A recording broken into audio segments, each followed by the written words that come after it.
Hello and welcome to Built Up Electrics. I'm at home, as you can see. I've tidied the desk up, as you can see. Hopefully my mum will see it and stop complaining to me about it. And with a bit of luck and the following wind, what you can see on the monitor behind me is a drawing of a frame jig. The reason I'm making this slideshow is I've reached the point in the CB750 build where I'm building the frame on the jig, and there's probably things to discuss about jigs and frame building, but that's a discussion about jigs and fixtures, not a discussion about frame building. And the CB750 build is a frame build. Basically, a jig is a measuring device in the narrowest possible sense of the word, and in the narrowest possible sense of the word, a fixture is a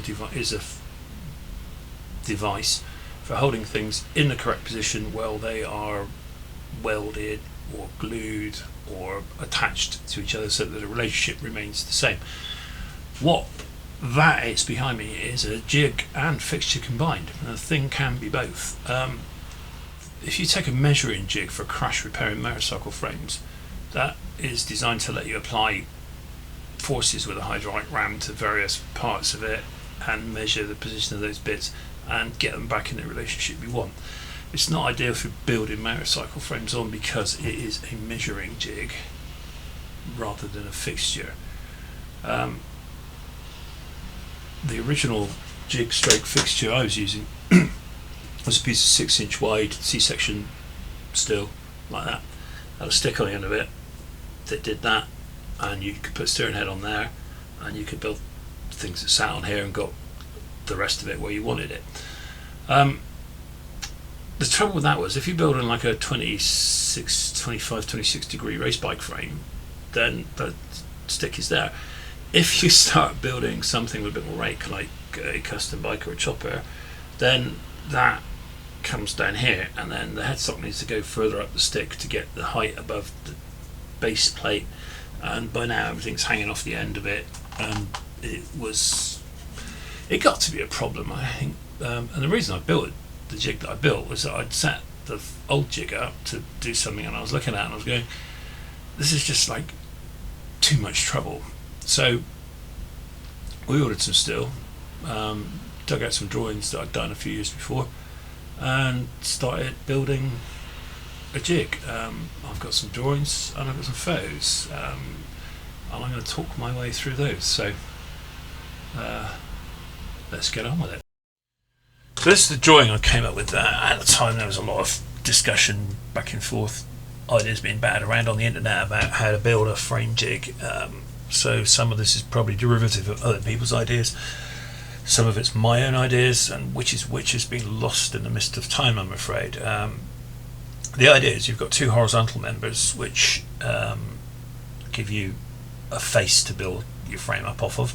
You've got a vertical member which is true in all planes, and the idea being you measure the horizontal distances along the jig off of the upright member, and you measure the vertical distances off of the flat members. So that's what they're for. The way of making it was really, my original idea was to bolt everything together, so you could true it all up, and then once it was all trued up you tack weld it together.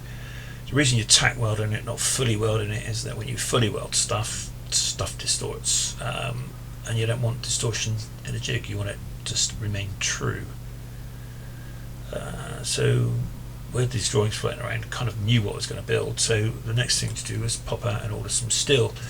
Ended up ordering 3x2 because it was cheaper, and it was going to work. That was two 20-foot lengths. Then I've cut the two longitudinal members out at 10 foot 3 meters, and the vertical one on the right there, that's a 6 foot, possibly 2 meter piece, and the long piece on the left is the off-cut that was used to make the rest of it. So once we cut some feet out, clamped everything up to have a look and see what it looked like. That was all good. Next thing to do is go around and take all the pointy bits off, because if you're going to be working around this thing, you don't want to be snagging clothes on it, snagging skin on it, leaking blood all over the place. It's not a good look really. So those bits are all tidied up quite thoroughly. Next thing was to drill the feet for the adjustable feet. Let's call them the legs. Drill the legs for the adjustable feet. So they were all marked up and drilled, and one of them got a hole cut on the side of it to bolt the vertical member to. So this would be the front leg. Okay, there's some Allen bolts serving as temporary feet in the legs. So everything all sort of positioned and stood up and starting to look like it might go together. Ran a straight edge across the top of it for a check. Put a spirit level on one end of it. Put a spirit level on the other end of it. Something wasn't quite right. Clamped the piece of steel and vise.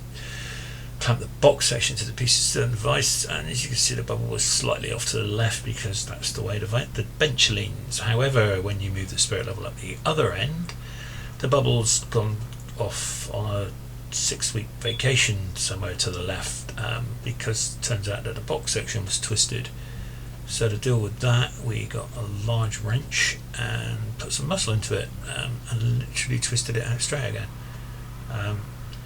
So that's worth checking if you're building a jig, because that will make things unpleasant.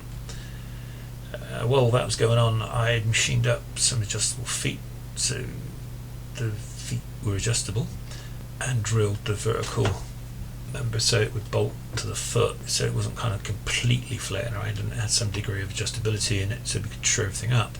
The next thing we did was, with everything clamped and spaced, was to put a laser level along things. So the block of aluminium on the right of the drawing, the steel rule went down into the gap. That gave me an extension of the face of the gap between the main longitudinal members. Put the steel rule against it, and the laser dot tells me where the laser is. So then when I take the rule and I do the same up on the vertical member, I can see that it's all true, essentially. If you don't have a laser level, another way of doing that is with a time-honored piece of string and a plumb bob, as is ably demonstrated there. With everything lined up, we tacked the vertical member in place, cut another piece of box section 3 inches long to clamp between the rails at the other end and keep them spaced, and then more clamps, more spacing, tacked the feet on. You'll notice the tack halfway across the top face of the leg. The reason for that is I'd already trapped the ends, and I was clamping the longitudinal members to stop them bowing the horizontal plane. But by tacking there, where you tack, it tries to the weld tries to pull the metal in as it cools, so it shrinks. It would have tried to bend down, and it would have had to bend down, and the top face of the leg is preventing it from doing that. So that help keeps it straight. That was repeated all the way along. Then we came back and tacked the inside face. The next thing was we took the laser level and shone it along the jig at the same old block of aluminium and drew a line on it where the laser point met the block of aluminium. So then we could shove that all the way up the other end of the jig, and lo and behold, the laser spot was still on the Sharpie mark on the block of aluminium. So that looked pretty good. The next thing we had to do was to make the steering head fixture. Turned out the way I drew it, you'd have to cut a big lump off at the front corner for it to pivot, and the stud bar would have hit the upright section. So I actually ended up making it the other way around because I spotted that before I made it. This is some 20mm all thread, some 20mm nuts, and a 3 inch long piece of 3x2 solid steel bar. This is some 4 inch, I believe, by quarter that I was using for the side plates for the steering head arrangement to get the curved slot in it.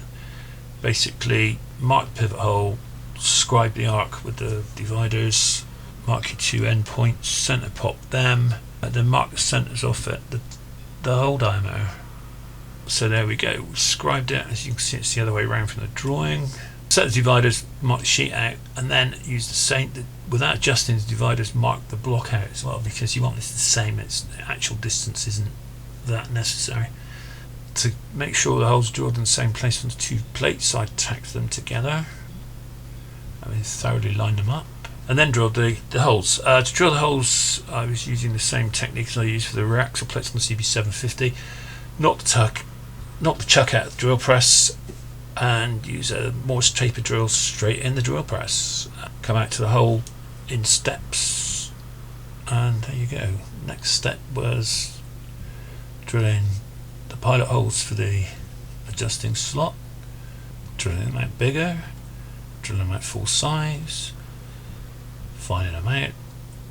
There you go, checking it for operation. And the next point was bolting it up on the jig to check it for operation, and discovered the bottom corner hit the bloody stud. So that had to get radiused off. Centre of the top face, getting it centre across the top face was the important bit. The distance along is a bit irrelevant, but you do want your headstock fixture to end up in the middle of the jig, and with the headstock stud fitted to the block. The point about that is that with the jig levelled and that spirit level magnetically attached to the piece of all thread, wherever you put that all thread around, wherever you put the spirit level around the all thread, the bubble should stay in the middle, which is the key thing. And luckily it did, otherwise you're back to making another block. Then the next thing to do was to make the rear axle plate mounting. This version was horribly complicated, so I didn't do it at all.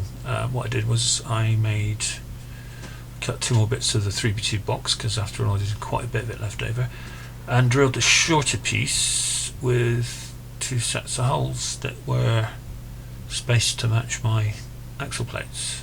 The general idea was that the setup, this L-shaped setup like this, means that you could position the slot and the axle plates directly over the legs of the jig, which is inevitably where you're going to want to put them. This is using the jig base as a jig, or a fixture even, to weld up the axle plate fixture. This is a piece of 1.25" box that went down inside it, so that it got tacked in place so that you didn't crush the faces of the 3x2 and could tighten up against it. That was the attachment, made up some inch by inch angle iron using 5/16 8mm all thread and nuts. There's another view of that. Basically the two top pieces keep it fixed in place vertically. The bottom piece stops it from tipping over reasonably well, but in the fullness of time it's better to use a clamp on the other face of the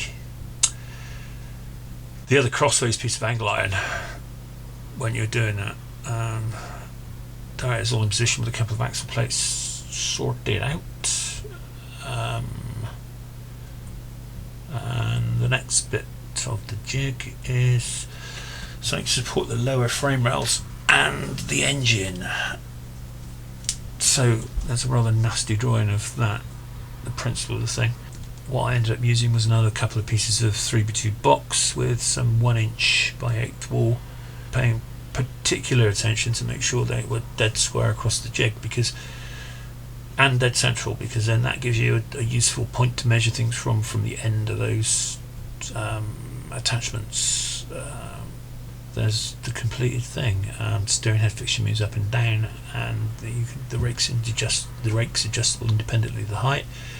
There's a couple of crossways fixtures that allow you to position the bottom frame rails, and the axle plates are positioned. So to go back to my drawing of the CB750 frame, you can see that why I allowed an inch under the frame rails, because it gives you the measurements from the top face of the jig as opposed to any other sort of nominal point. And measuring from the front of the headstock back, well, if you measure from the upright to the headstock, then you have a number you just have to add on for how far along the jig you need to go to find the position of the part or piece you're positioning. And that was it. So I think this was why we built the jig. Access 650 frame, needed too much rake to fit on the old one, and as you can see, it was quite high above the jig as well, so the stick was too short and it would have ended up in the middle of the next county. That's getting everything sat around the frame. Top tube assembly built much the same way as I did the CB750. Lift the engine out so you can fully weld the centre post and cross tie at the bottom. There's the engine back in the frame, located on the jig while I do the engine mounts, and the headstock brace tubes in there as well. And there it is, up on its wheels, ready for completion. I don't think I've ever seen this finished, to be honest. It kind of went away and that was the last I saw of it. Maybe it'll appear again someday. So that's how I built my frame jig all those years ago, and as you will see in the CB750 video, part 4B, I'm still using it. Do you need it? Well, if you're going to build one frame, no, because you can weld up some fixtures that you can screw to a bench top and hold the headstock and the axle plates in place, and you can measure stuff from lines you've drawn on the bench.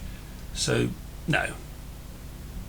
But on the other hand, by the time you've made all those fixtures, it's only slightly less hassle than it is making the jig. And when you come to do a second frame, if it's different, then the jig's adjustable.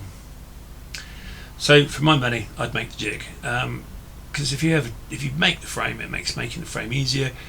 If you never make another one again, you can always sell the jig on eBay, and at the end of the day, if you can't get the jig straight, what chance have you got of getting the frame straight? And it's cheaper to build the jig than it is to build the frame. So build the jig first, see how it goes.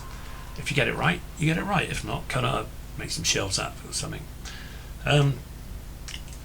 If you've got this far, thanks for watching. If you've not been massively annoyed by this, then feel free to subscribe. If you liked it, then hit the like, because that helps. And take care. See you in the next one.